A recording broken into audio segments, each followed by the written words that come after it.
नमस्कार दोस्तों, आप सभी का बहुत बहुत स्वागत है आपके अपनी YouTube channel Banaras education point पर। यदि अभी तक आपने हमारे इस चैनल को सब्सक्राइब नहीं किया है तो सर्वप्रथम आप हमारे इस चैनल को सब्सक्राइब करें, वीडियो को लाइक एवं शेयर करें। डिस्क्रिप्शन बॉक्स में जाकर इंस्टा मौजू के लिंक के माध्यम से आप हमारे मुख्य परीक्षा एवं प्रारंभिक परीक्षा के हस्तलिखित नोट्स भी परचेज कर सकते हैं, जो कि टॉपर्स के निर्देशन में तैयार किए गए हैं। अभी हमारे भूगर्भ शास्त्र के नए नोट्स भी आए हैं और लंबे समय से हम आपके लिए MPPSC की प्रमुख खबरों से अवगत कराते रहते हैं। तो इसी श्रृंखला में जो प्रमुख खबर आई, OBC के लिए 27% आरक्षण अधिनियम की वैधानिकता को चुनौती दे दी गई है। हाई कोर्ट ने नहीं दी अंतरिम राहत, अगली सुनवाई 28 फरवरी को होगी। अन्य पिछड़ा वर्ग OBC को 27% आरक्षण अधिनियम की वैधानिकता को चुनौती देते हुए एक और याचिका मध्य प्रदेश हाई कोर्ट में दायर की गई है। सीधी जिले की रहने वाली अंजू शुक्ला ने याचिका दायर कर बताया कि गृह विभाग ने साइंटिफिक ऑफिसर के पद पर नियुक्ति के लिए विज्ञापन जारी किया है। इसमें OBC के लिए 27% सीटें आरक्षित की गई हैं। सभी पक्षों को सुनने के बाद जस्टिस शील नागू एवं जस्टिस MS भट्टी की खंडपीठ ने मामले पर अगली सुनवाई 28 फरवरी को नियत की है। याचिकाकर्ता की ओर से दलील दी गई है कि सुप्रीम कोर्ट के 9 जजों की बेंच ने इंदिरा साहनी वाले मामले में स्पष्ट आदेश दिए हैं कि कुल आरक्षण 50% से तक नहीं होना चाहिए। शासन की ओर से विशेष अधिवक्ता रामेश्वर ठाकर ने भी दलील दी है कि संविधान में ऐसा कोई प्रावधान नहीं है जो आरक्षण की सीमा को 50% से ज़्यादा होने से रोकता हो। जहां तक इंदिरा साहनी प्रकरण का मामला है, इसमें सुप्रीम कोर्ट ने 50% की सीमा को मैंडेटरी नहीं किया है।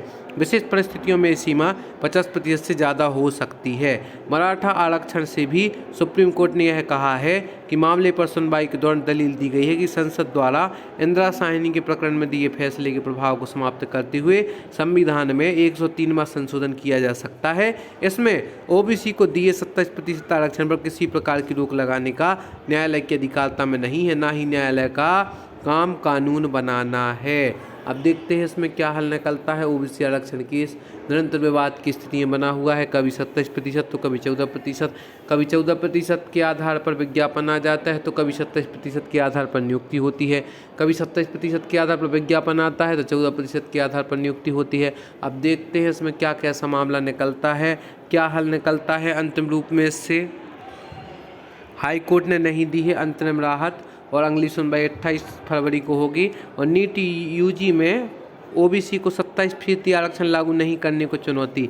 मध्य प्रदेश में UG नीट MBBS में प्रवेश के लिए OBC को आरक्षण अधिनियम एवं मध्य प्रदेश मेडिकल प्रवेश नियम 2018 के तहत OBC वर्ग के छात्रों को 27% आरक्षण नहीं दिए जाने को हाई कोर्ट में चुनौती दी गई है। जस्टिस शील नागू एवं जस्टिस MS भट्टी की खंडपीठ ने सुनवाई के बाद प्रकरण को पूर्व में लंबित याचिकाओं के साथ तलब करने के निर्देश दिए हैं। मामले पर अगली सुनवाई 23 फरवरी को होगी। 23 फरवरी कल होना है।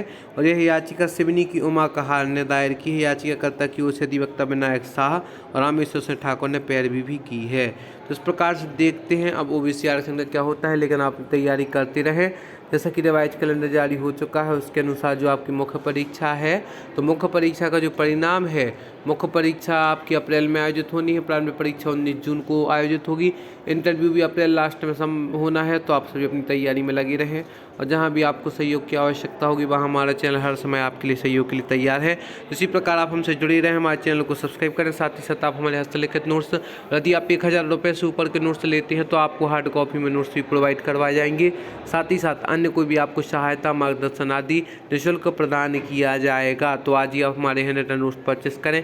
भूगोल शास्त्र के नए नोट्स आए उन्हें भी आप परचेस कर सकते हैं। धन्यवाद दोस्तों।